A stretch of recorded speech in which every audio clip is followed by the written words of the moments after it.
아멘. 오늘 본문의 말씀 통해서 함께 나눌 말씀의 제목은 팔복, 천국 백성의 특징, 우리 두 번째 시간을 갖도록 하겠습니다. 저는 1992년 11월 12일 21살에 군입대를 하였습니다. 군입대를 앞두고 저는 제 자신에게 궁금한 것이 하나 있었습니다. 처음으로 부모님 곁을 떠나 2년이 넘는 긴 세월을 홀로 보낼 텐데 과연 내가 부모님이 안 계신 군대에서 주일 성수를 하게 될까? 저는 군입대를 앞둔 시점에서 그게 가장 저에게 궁금한 질문이었습니다. 학창시절에 주일 성수를 잘 했지만 부모님이 시켜서 할 때가 있었고 부모님의 체면 때문에 그리고 모태신앙인이라는 명패 때문에 하기 싫어도 한 적이 많았습니다. 그래서 그게 나의 신앙인인지 아니면 부모님의 신앙인인지 알 수 없었지요. 군대에서는 저 혼자입니다. 부모님의 감시도 없고 통제도 없는 자유 속에서 과연 내가 쉬는 시간을 포기하면서까지 주일에 교회 가게 될까? 저는 제 자신이 어떻게 행동할지 확신할 수 없었습니다. 훈련소에 갔더니 훈련소에서는 종교활동이 의무였습니다. 기독교인은 무조건 주일에 교회에 가야 했기에 훈련소에서는 제 신앙의 진리를 점검하기 어려웠습니다. 6주간의 훈련소 생활을 마치고 자대 배치를 받았습니다. 그런데 제가 배치받은 부대 안에는 교회가 없었습니다. 교회에 가려면 유병소를 나가 지역 주민들이 다니는 일반 교회에 가야 했습니다. 그러다 보니 교회에 가기 위해서는 넘어야 할 고비가 많았습니다. 제일 넘기 힘든 고비는 선임병들의 눈총이었습니다. 제가 교회에 가면 작업 인원이 줄어들기에 교회 가려면 선임병들의 따가운 눈총을 견뎌야 했습니다. 감사하게도 저는 선임병들의 갈굼 속에서도 신앙생활을 이어갔지요. 저도 제가 그렇게 할 수 있었다는 사실에 놀랐고 감사했습니다. 누군가의 지시와 통제가 그리고 감시가 없는데도 불구하고 내가 스스로 신앙생활을 했다는 사실, 제 자신에게 대견스러웠습니다. 그때 느꼈던 생각은 내 신앙이 성장하고 있었구나라는 생각이었지요. 신앙 성장이란 여러분 무엇일까요? 신앙 성장이란 누가 시켜서 했던 신앙생활이 이제는 스스로 하는 신앙생활로 변화되는 것입니다. 누군가의 인내와 안내와 지시 속에서 했던 신앙생활이 이제는 홀로서기 신앙생활로 전환되는 것, 이것이 신앙 성장입니다. 신앙생활을 운전에 비유해 보겠습니다. 어떤 사람은 신호등이 있고 차선이 그려져야 운전을 잘 합니다. 어떤 사람은 신호등과 차선이 없어도 질서를 지키며 운전을 하는 분이 있지요. 누가 운전을 잘하는 사람입니까? 신호등과 차선이 있어야 운전을 잘하는 사람은 통제와 지시와 보호 속에서 신앙생활을 하는 사람들입니다. 이런 분들은 누군가 옆에서 가세요, 서세요, 그 선을 넘으면 위험해요 라고 지시해줘야 합니다. 그래야 신앙생활이 유지가 됩니다. 이런 분은 신호등과 차선이 없으면 자기가 가고 싶은 길로 마음대로 가게 되고 그러다 결국 사고를 만나게 됩니다. 그러나 신호등과 차선이 없어도 운전을 잘하는 사람은 혼자서도 신앙생활을 잘하는 사람입니다. 이런 분들은 스스로 가고 설 때를 알고 신앙의 절제력으로 넘어야 할 선과 넘지 말아야 할 선을 구분하여 지킵니다. 이런 분들은 신호등과 차선이 없어도 곁길로 빠지지 않습니다. 우리는 두 종류의 사람 중 누구의 신앙이 성숙한지 말하지 않아도 압니다. 곧 신앙 성장이란 신호등이 필요 없는 운전자가 되는 것입니다. 통제와 감시와 지시라는 신호등이 없어도 혼자 운전을 잘하는 사람이 성장한 신앙인의 모습입니다. 어떤 사람은 성숙한 신앙인이 되기 위해서는 신호등을 많이 만들어야 한다고 생각합니다. 차선도 선명하게 그리고 가드레일도 높게 쳐서 사람들이 안전하게 신앙생활을 할 수 있도록 도와야 한다고 생각합니다. 바리새인들이 그러했습니다. 바리새인들은 하나님께서 주신 율법을 자기 임의대로 더 세분화했습니다. 법을 강화해야 신앙생활을 잘할 수 있다고 생각했기 때문입니다. 하나님께서 율법을 주신 목적은 신호등이 필요 없는 좋은 사람이 되라는 뜻이었습니다. 좋은 사람이 되라고 주신 율법인데 바리새인들은 그 율법을 신호등으로 착각했습니다. 신호등만 잘 지키면, 율법만 잘 지키면 신앙생활을 잘하는 것으로 생각했던 것이지요. 그래서 십계명을 세분화하여 613개의 법을 만들었습니다. 해야 할 법 248개, 하지 말아야 할 것 365개를 만들었지요. 법을 강화해야 율법을 잘 지킬 수 있다고 생각했던 겁니다. 법을 강화해야만 말씀대로 살 수 있는 것은 아닙니다. 좋은 사람이 돼야 말씀대로 살 수 있는 것이지요. 그래서 예수님께서 산상수훈을 통해 좋은 사람이 되라고, 좋은 나무가 되라고 우리에게 말씀해 주셨습니다. 좋은 나무가 되면 예수님께서 주신 말씀은 누가 강요하지 않아도, 통제하지 않아도, 신호등이 없어도 잘 지킬 수 있기 때문입니다. 우리는 산상수훈의 말씀, 그 중에 팔복을 함께 살펴보고 있습니다. 이 팔복은 산상수훈의 핵심이고 뼈대라고 말씀을 드렸지요. 팔복은 우리가 지켜야 할 또 다른 율법이 아니라 좋은 운전자의 특징, 다시 말하면 천국 백성의 특징을 설명하고 있습니다. 우리가 이 팔복의 기준대로 삶을 살아가면 우리는 좋은 나무가 되고 좋은 운전자가 된다는 내용이 담겨 있습니다. 지난 주일은 심령에 가난한 자의 복, 또 애통하는 자의 복, 온유한 자의 복에 대해서 살펴보았습니다. 오늘은 네 번째 복부터 여섯 번째 복을 함께 살펴보고자 합니다. 자, 네 번째 복은 의에 줄이고 목마른 자의 복입니다. 의에 줄이고 목마른 자는 복이 있나니 그들이 배부를 것이며. 자, 팔복의 순서는 의미가 있다고 말씀을 드렸습니다. 심령이 가난한 사람에게 하나님의 나라가 임하지요. 하나님 나라가 임했다는 것은 하나님의 자녀가 되었다는 뜻이고, 하나님의 자녀가 되었다면 작은 죄에도 애통해야 합니다. 이런 과정을 통해서 하나님의 자녀가 된 성도에게 나타나는 성품인데 그것이 온유함이라고 말씀을 드렸지요. 그 온유함을 오늘 네 번째 복과 연결해서 설명해 보면 온유한 사람에게 나타나는 특징은 의에 줄이고 목마름입니다. 의는 올바름, 도덕, 윤리, 정의를 뜻합니다. 예수님은 천국 백성의 특징이 의에 줄이고 목마르다고 말씀하셨습니다. 하나님의 의를 마치 주식처럼 배고픔과 목마름에 비유하셨지요. 배고픔과 목마름은 인간의 본능에 속합니다. 본능이라는 말은 우리가 의식하지 않아도 시간이 되면 저절로 배고픔을 느끼고 목마름을 느낀다는 뜻이지요. 배가 고프지 않으려고 애를 써도 여러분 소용이 없습니다. 갈증을 느끼지 않으려고 해도 그것은 사람의 통제대로 되지 않습니다. 배고픔과 목마름은 본능이기 때문입니다. 성경은 하나님의 의에 대한 열망을 인간의 본능에 속한 배고픔과 목마름으로 표현했습니다. 왜 그럴까요?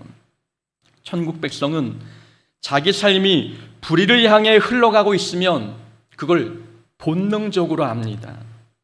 천국 백성은 자신의 생각과 행동이 바르지 않으면 누가 알려주지 않아도 스스로 깨닫습니다. 천국 백성은 불의를 행하면 행할수록 의에 줄이고 목마르기 때문입니다. 의에 줄이고 목마른 자는 도덕과 윤리를 잘 지킵니다. 도덕과 윤리를 지키지 않으면 견딜 수 없는 영적 허기와 목마름이 찾아오기 때문입니다. 천국 백성은 하나님의 의가 주식이고 올바름이 주식이고 도덕과 윤리, 정의가 밥이고 반찬입니다. 그래서 하나님의 자녀라고 하는 사람들이 불의를 행했다면 그건 더 나쁜 겁니다. 천국 백성이라면 자신이 불의를 행하고 있다는 사실을 모를 리가 없기 때문입니다. 알고 행하는 거니까 더 나쁜 겁니다. 배고픔은 누가 알려주지 않아도 자기 스스로 압니다. 내 배에서 꼬르륵 소리가 났는데 이게 무슨 소리일까? 고민하는 사람 계십니까? 내 배에서 꼬르륵 소리가 나는데 옆에 사람이 너 배고픈 것 같아 라고 알려주는 사람이 있습니까? 본능적으로 내가 느낍니다. 그러니까 천국 백성은 자신의 행동이 불의한지 의로운지 누가 알려주지 않아도 압니다. 내 삶이 불의를 향해 떠내려가고 있는데 그것을 알아차리지 못하는 천국 백성은 없다는 것이지요. 의에 줄이고 목마름, 이것은 천국 백성에게는 본능입니다. 지난 화요일에 휴가차 방문한 동기 목사님을 만났습니다. 수요 설교에서도 잠깐 언급을 드렸지요. 여러 주제의 대화가 오갔는데 그중에 교회 세습에 관한 문제도 있었습니다. 동기 목사님이 궁금해했습니다. 하나님이 살아계심을 알면서 왜 목사들이 그렇게 할까? 하나님이 두렵지 않을까라는 의구심이었습니다. 대화 끝에 우리가 내린 결론은 사람들은 그게 불법인지 알면서도 한다는 것입니다. 아무리 본인들이 그럴듯한 핑계와 이유를 대며 불법이 아니라고 이야기하지만 본인들도 압니다. 그게 불법인지 모를 리가 없습니다. 천국 백성에게는 의에 줄이고 목마름이 본능이기 때문에 이게 불법인지 의로운 것인지 누가 가르쳐주지 않아도 느낍니다. 알면서 하니까 그게 더 나쁜 행동입니다. 천국 백성은 자기 삶에 하나님의 의가 이루어지지 않으면 견딜 수 없는 배고픔을 느낍니다. 그래서 천국 백성은 본능적으로 하나님의 의를 이루기 위해서 노력합니다. 하나님의 의에는 두 종류가 있습니다. 외적인 의와 내적인 의가 있지요. 외적인 의는 법을 준수하거나 사회 규범 같은 것을 지키는 것을 말합니다. 성경에는 이러한 외적인 의를 잘 지키는 사람들이 나오지요. 바로 바리새인들입니다. 바리새인들은 계명을 잘 지켰고 율법과 교회 전통을 누구보다 잘 지켰습니다. 바리새인들의 외적인 의는 타의 추종을 불허할 만큼 뛰어났습니다. 그런데 우리가 바리새인의 이미지를 떠올려 보면 바리새인들이 외적인 의가 뛰어나긴 하지만 그들이 정의롭거나 공의롭다는 생각을 갖지 않습니다.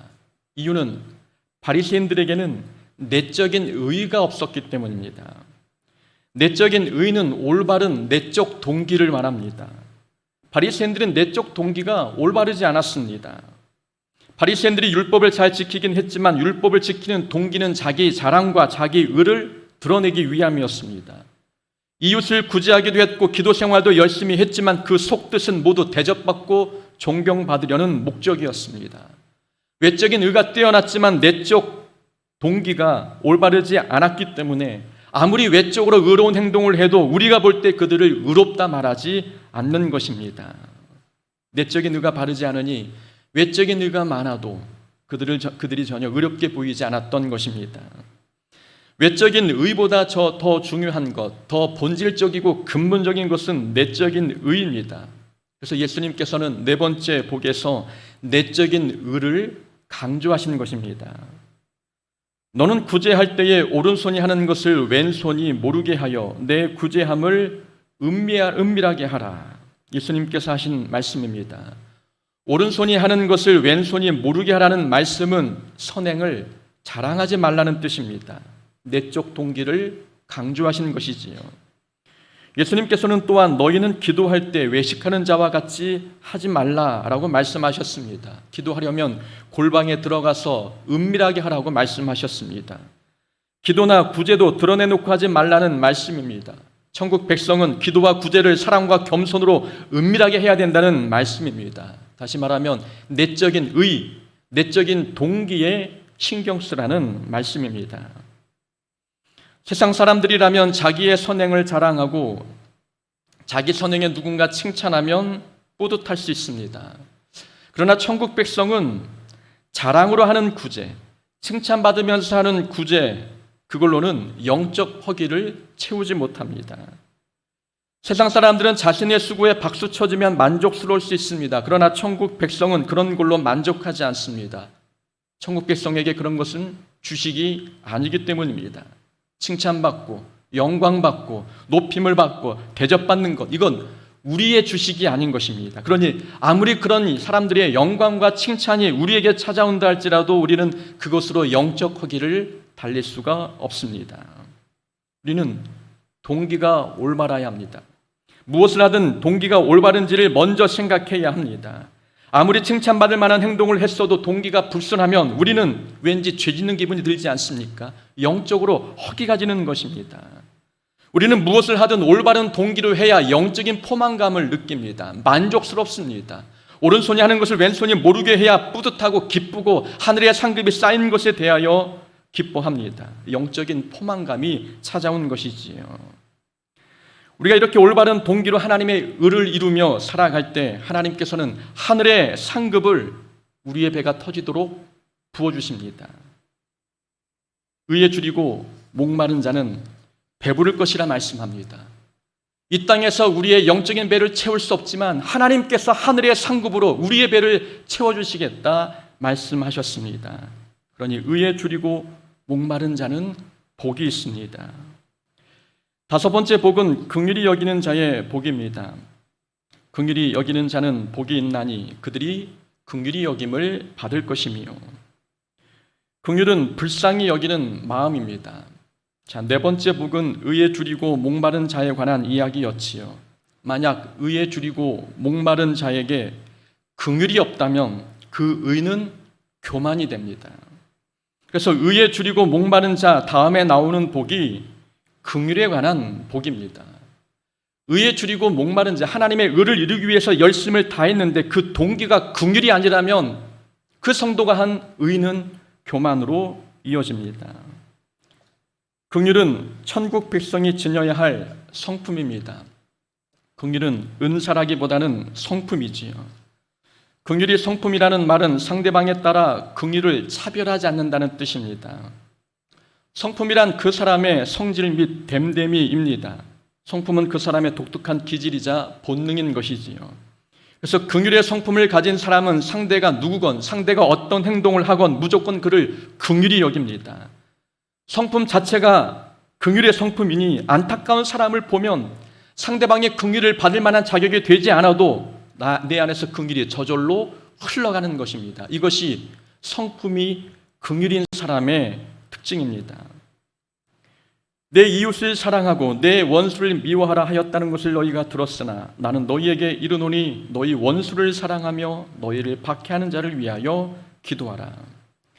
예수님의 산상수훈에 나온 말씀입니다. 예수님께서는 원수를 사랑하라고 우리에게 강조하셨지요. 이웃 사랑은 쉽지만 원수 사랑은 부담이 되고 어렵습니다. 그러나 긍휼의 성품을 가진 사람은 원수 사랑이 그렇게 어렵지 않습니다. 성품 자체가 긍휼인 사람은 자기와 가까운 이웃이든 원수든 가리지 않고 긍휼히 여깁니다. 긍휼을 차별하지 않습니다. 그 원수를 사랑하라는 말씀은 긍휼의 사람이 되라는 것입니다. 긍휼의 사람이 되면 상대방이 원수인지 이웃인지 구분이 되지 않습니다. 내 마음에 긍휼이 불릴 듯 일어나면 상대방의 모습이 어떠하든 내 안에서 긍휼이 한없이 상대방에게 흘러가는 것입니다. 그래서 원수 사랑은 아무나 하는 것이 아닙니다. 천국 백성들만이 할 수 있습니다. 왜냐하면 천국 백성들의 특징, 그들의 성품 자체가 긍휼의 성품을 가지고 있기 때문입니다. 그래서 천국 백성은 1만 달란트 빚진 자를 탕감해 줄 수 있습니다. 7번에 70번까지도 용서하는 것이 어렵지 않습니다. 천국 백성의 성품은 긍휼이기 때문입니다. 천국 백성은 악인과 선인에게 비를 내려주시는 하나님처럼 모든 사람에게 동일한 사랑을 베풀어 줍니다. 긍휼이 성품이기 때문입니다. 예수님께서는 긍휼히 여기는 자에게 긍휼히 여김을 받을 것이라고 말씀하셨습니다. 우리가 이웃을 긍휼히 여기면 하나님께서도 우리를 긍휼히 여기신다. 우리는 여기서 얻을 수 있는 교훈이 두 가지가 있습니다. 하나는 긍휼을 베푸는 자는 대가를 바라지 않아야 한다는 교훈입니다. 또 하나는 사람과의 관계를 보면 하나님과의 관계를 알 수 있다는 교훈입니다. 하나씩 한번 살펴보겠습니다. 긍휼을 베푸는 자는 대가를 바라지 않아야 한다라고 말씀을 드렸지요. 자, 긍휼히 여기는 자는 하나님께서 긍휼히 여기시겠다 말씀하셨습니다. 우리가 이웃에게 긍휼을 베풀면 하나님께서도 심판대 위에서 우리에게 긍휼을 베푸신다라고 말씀하는 거죠. 우리가 이웃에게 베푼 긍휼을 하나님께서 갚아주신다는 뜻입니다. 하나님께서 우리에게 긍휼을 베풀어 주지 아니하시면 우리는 심판대 위에서 살아남을 수 없습니다. 하나님께서 긍휼을 베풀어 주셨기에 우리가 사망에서 생명으로 옮겨졌고 세상의 자녀가 하나님의 자녀가 되었습니다. 하나님께서 우리에게 베푸신 긍휼은 놀라운 긍휼입니다. 감당할 수 없이 큰 긍휼입니다. 이렇게 하나님께서는 우리가 이웃에게 베푼 긍휼보다도 더 크고 값진 긍휼로 갚아주십니다. 그래서 우리는 이웃에게 긍휼을 베풀 때 대가를 바라지 않고 긍휼을 베풀 수가 있는 것입니다. 긍휼을 베푸는 것은 손해가 아닙니다. 나에게 피해가 되는 것이 아닙니다. 내가 긍휼을 베푼 만큼 하나님께 더 많은 긍휼을 받을 수 있기 때문에 긍휼을 베푸는 것은 우리에게 유익이 되고 이득이 됩니다. 하나님께서 갚아줄 것을 믿는 성도는 대가가 없어도 내게 손해가 보여도 이웃을 긍휼히 여길 줄 압니다. 또한 사람과의 관계를 보면 하나님과의 관계를 알 수 있습니다. 자, 이웃을 긍휼히 여긴 자는 하나님께서 긍휼히 여긴다 말씀하셨지요. 이 말씀은 우리가 이웃의 죄를 용서하면 하나님께서 우리를 용서하신다는 말씀과 맥을 같이 합니다. 나와 이웃과의 관계가 나와 하나님과의 관계와 연결되어 있다는 것을 보여주고 있는 말씀이지요. 곧 긍휼의 복에는 사람과의 관계를 보면 하나님과의 관계를 알 수 있습니다. 이웃과의 관계와 하나님과의 관계는 전혀 무관하지 않습니다. 인간 관계가 곧 하나님과의 관계이고 형제에게 한 것이 곧 하나님께 한 것입니다. 그러니 우리는 하나님과의 수직적 관계뿐 아니라 이웃과의 수평적인 관계도 신경을 써야 합니다. 십자가가 가로와 세로의 만남으로 이루어진 것처럼 우리의 믿음도 위에 계신 하나님 사랑과 옆에 있는 이웃 사랑의 균형으로 이루어져야 합니다. 이웃과의 관계는 우리가 하나님과 어떤 관계를 맺고 있는지 보여주는 거울입니다. 누구든지 하나님을 사랑하노라 하고 그 형제를 미워하면 이는 거짓말하는 자니 보는 바 그 형제를 사랑하지 아니하는 자는 보지 못하는 바 하나님을 사랑할 수 없느니라. 보이는 이웃을 사랑하지 못하는 사람이 보이지 않는 하나님을 사랑하는 것은 불가능하다라는 말씀입니다. 사람을 무시하면서 하나님을 사랑한다 말하는 것 거짓말이라는 뜻입니다. 사람에게 긍휼을 베풀지 않으면서 나는 하나님을 사랑하고 있다라고 말하는 것도 거짓이라고 이야기합니다. 보이는 형제를 사랑하지 않으면 보이지 않는 하나님도 사랑하는 게 아닙니다. 예수님께서도 하나님께 예물을 드리기 전에 먼저 형제와 화목하라고 말씀하셨습니다. 형제에게 긍휼을 베푸는 것이 하나님 사랑이고 예배와 진배였기 때문입니다. 이렇게 사람과의 관계를 보면 하나님과의 관계를 알 수 있습니다. 그러니 이웃과의 관계를 가볍게 여기거나 소홀히 여기지 않아야 합니다. 긍휼은 천국 백성 곧 우리의 성품이 되어야 합니다. 긍휼을 사람을 봐가면서 차별하지 않아야 되는 것이지요. 이웃을 긍휼히 여길 때는 대가를 바라지 않아야 하고 이웃과의 관계가 하나님과의 관계를 보여주는 것이니 하나님을 많이 사랑한다면 이웃에게 많은 긍휼을 베푸는 자가 되어야 합니다. 여섯 번째 복은 마음이 청결한 자의 복입니다. 마음이 청결한 자는 복이 있나니 그들이 하나님을 볼 것이며. 여러분, 청결함이란 무엇일까요? 아무것도 없이 비어있는 상태를 청결이라 말할 수 있을까요? 만약 집안에 가구도 없고 사람도 없다면 청결하다라는 느낌을 받을 수 있습니까? 그렇지 않지요. 집안에 아무것도 없으면 오히려 무서운 느낌이 듭니다. 자, 모든 물건이 자기 자리에 있을 때 우리는 깨끗하다라는 느낌을 갖습니다. 다시 말하면 마음의 청결이란 마음에 있지 말아야 할 것은 비워내고 마음에 있어야 할 것으로 채우는 것입니다. 그러니까 마음을 거룩한 것으로 채우는 것이 청결입니다. 자, 첫 번째 복이 심령의 가난의 복이었습니다. 심령의 가난은 마음의 가난을 뜻한다고 말씀을 드렸지요. 마음에 있던 세상의 것을 다 비워낸 것이 마음의 가난입니다. 마음을 가난하게 비웠으면 이제는 채워야 하죠. 그 채워야 되는 내용이 무엇입니까? 비워진 마음에 애통하는 마음을 채우고 온유함을 채우며 하나님의 의를 채우고 긍휼을 채워야 합니다. 마음의 천국 백성의 특징을 채우는 것이 곧 마음의 청결이라고 우리에게 말씀해 주고 있습니다. 마음에 미움이 있는 것보다 사랑이 있어야 깨끗해 보이지 않습니까? 그럼 미움을 버리고 사랑을 채워야 그 마음이 청결합니다. 마음에 불평이 가득한 것보다 감사 충만한 것이 그 마음 더 청결해 보이는 것 아니겠습니까? 그러면 불평을 덜어내고 감사의 마음을 넣어야 합니다. 마음의 근심 걱정이 먼지가 끼듯 가득한 것보다 소망의 빛이 밝게 비친 것이 그 마음이 더 맑아 보입니다. 마음의 청결이란 마음이 없어야 할 세상의 것은 뽑아내고 있어야 할 하나님 나라의 거룩한 것으로 심는 것. 그렇게 하나님의 것으로 마음을 채우는 것이 마음의 청결입니다. 마음의 청결 반대말은 무엇일까요? 불결이라고 말할 수 있겠지만 성경의 표현대로 하면 두 마음을 품은 것이 마음의 청결 반대말입니다. 야고보서에서 말씀하고 있지요. 두 마음을 품은 자들아 마음을 성결하게 하라. 두 마음을 품은 자들에게 성결하라라고 권면하고 있습니다. 두 마음을 품었다는 것은 마음이 나뉘었다는 것입니다. 마음이 나뉘었다는 것은 마음이 청결하지 못함을 뜻합니다. 곧 마음의 청결이란 하나님을 향한 마음이 나뉘지 않고 하나님께 집중하는 것을 뜻하기도 합니다. 마음의 청결, 있어야 할 것이 마음에 있는 것도 청결이지만 마음이 나뉘지 않고 하나님께 집중하는 것, 이것도 마음의 청결입니다.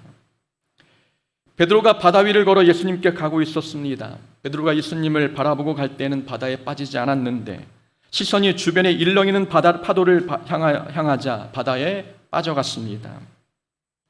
베드로가 바다에 빠진 이유는 주변 파도에 마음을 빼앗겼기 때문입니다.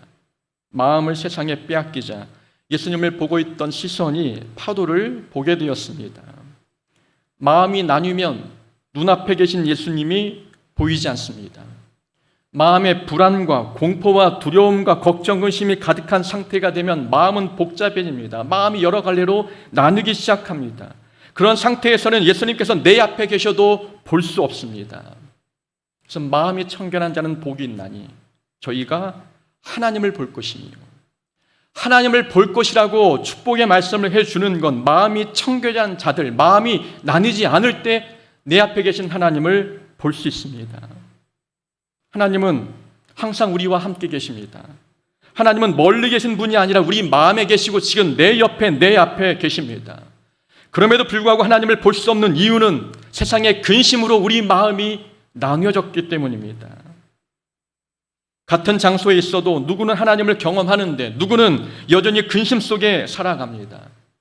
같은 예배 자리에 나와도 어떤 사람은 하나님을 보고 경험하는데 어떤 사람은 아무런 감흥도 없습니다. 마음 상태가 다르기 때문입니다.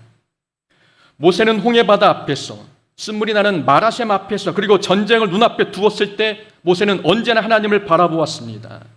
모세는 어떤 상황에서도 마음이 나뉘지 않았던 것이지요. 그러나 백성들은 문제 앞에서 불안했고 불평했으며 힘들 때마다 지나왔던 애굽을 바라보았습니다. 상황이 좋지 않을 때마다 원망하며 애굽을 그리워하는데 눈앞에 구름기둥과 불기둥이 눈에 들어오겠습니까?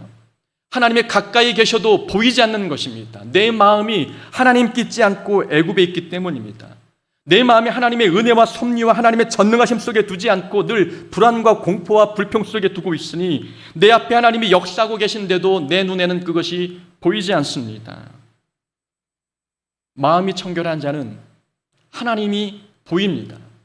마음이 거룩한 사람은 내 마음을 하나님께 온전히 집중한다면 하나님이 내 안에 계시고 내 앞에 계시고 나와 동행하심을 경험할 수 있습니다.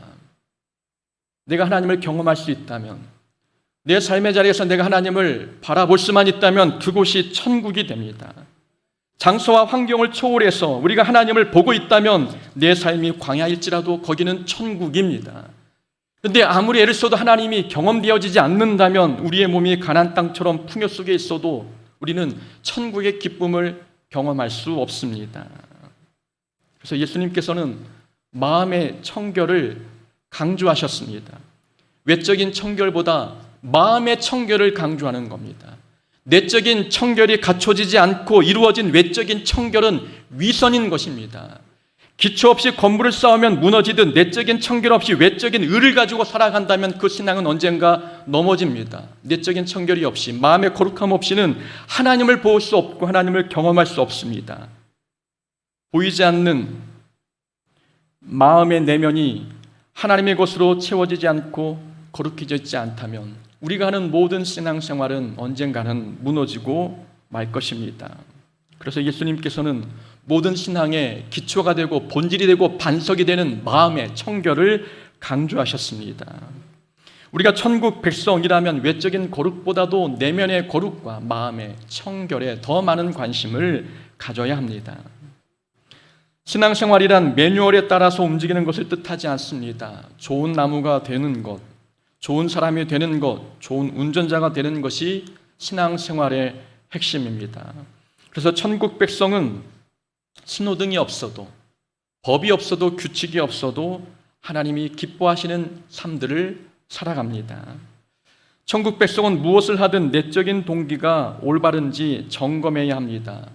의에 줄이고 목마르기 때문에 내적인 동기에 관심을 갖습니다. 천국 백성은 성품 자체가 긍휼입니다. 그래서 사람을 가리지 않고 사랑을 아낌없이 흘려보냅니다. 천국 백성은 마음이 청결합니다. 마음이 나뉘지 않고 하나님께 집중되어 있으니 어떤 환경에서도 하나님을 경험할 수 있습니다. 우리가 이런 천국 백성의 특징으로 살아간다면 지금 서 있는, 지금 앉아 있는 내 삶의 자리가 하나님 나라가 될 것입니다. 이번 한 주간도 하나님 나라를 경험하는 천국 백성의 삶을 살아가는 우리 모두가 되기를 주의 이름으로 축원합니다. 아멘.